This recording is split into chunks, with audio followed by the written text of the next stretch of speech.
बीते 3 दिनों पहले कार्य समिति की बैठक जहां एक तरफ बीजेपी की मजबूत ताकत को बयां करने के लिए की गई थी, लेकिन इसी बैठक के बाद भाजपा के अंदर इतना बड़ा घमासान शुरू हो गया जो शायद उत्तर प्रदेश की राजनीति को हिला देने के लिए काफी होगा।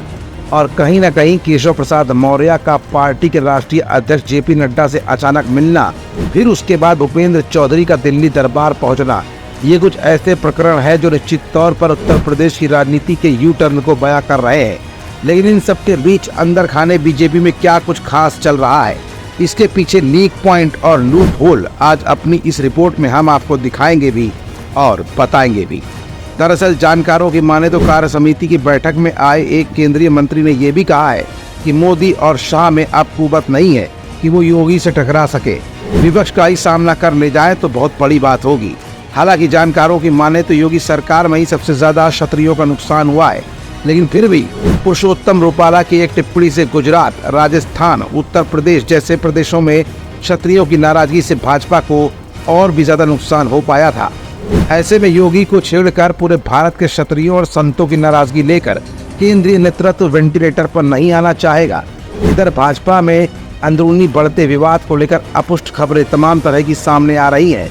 तो इसी बीच एक बार फिर समाजवादी पार्टी के राष्ट्रीय अध्यक्ष अखिलेश यादव ने अपने कूटनीतिक व्यंग बाण से उप मुख्यमंत्री केशव प्रसाद मौर्य को खुला ऑफर देकर योगी को टारगेट करने की पूरी कोशिश की और कहा कि बिहार की घटना को उत्तर प्रदेश में भी दोहराया जा सकता है।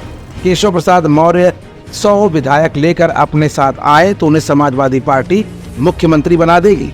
अखिलेश यादव ने अपने एक बयान में यह भी कहा कि जो बिहार में हुआ वो यूपी में भी हो सकता है। बीजेपी के अंदर सब कुछ ठीक ठाक नहीं है, पर चर्चाओं का दौर लगातार जारी है। कई विधायक खुलकर बयान अब दे रहे हैं। ऐसे में विपक्ष भी बीजेपी पर हमलावर है। अखिलेश ने आगे कहा है कि केशव प्रसाद मौर्य ने मुख्यमंत्री बनने का सपना तो देखा था, लेकिन पूरा नहीं हो पाया। समाजवादी पार्टी के राष्ट्रीय अध्यक्ष और पूर्व मुख्यमंत्री अखिलेश यादव ने यह भी कहा कि केंद्र से जब तक भाजपा बेदखल नहीं होगी तब तक भारत के संविधान पर खतरा लगातार बना ही रहेगा। भाजपा सरकार के रहते ना तो आरक्षण के प्रावधान बचेंगे और न ही सामाजिक न्याय मिलेगा। किसानों की आय दुगनी नहीं होगी, नौजवानों की बेरोजगारी बनी रहेगी। भाजपा सरकार नए नए कानून बनाकर निर्दोषों का उत्पीड़न कर उन्हें डराती रहेगी। अखिलेश यादव डॉक्टर राम मनोहर लोहिया सभागार में बड़ी संख्या में एकत्र हुए पार्टी कार्यकर्ताओं को संबोधित करते हुए बोल रहे थे। अखिलेश ने भाजपा की कम होती सीटों पर भी तंज किया है और कहा है कि लोकसभा चुनावों में जनता ने भाजपा को सबक सिखा दिया। अयोध्या और बद्रीनाथ उनके हाथ से निकल गया। अब भाजपाई एक दूसरे को कोस रहे हैं। उप मुख्यमंत्री केशव प्रसाद मौर्य ने दिल्ली स्थित भाजपा मुख्यालय में पार्टी अध्यक्ष केंद्रीय स्वास्थ्य मंत्री जेपी नड्डा से मुलाकात की, जिसके बाद इस समय पूरे विपक्ष को मौका मिल गया है। केशव प्रसाद मौर्य 48 घंटे के अंतराल में 2 बार जेपी नड्डा से मिले हैं। इसे लेकर तरह तरह की कयासबाजी भी शुरू हो गई है।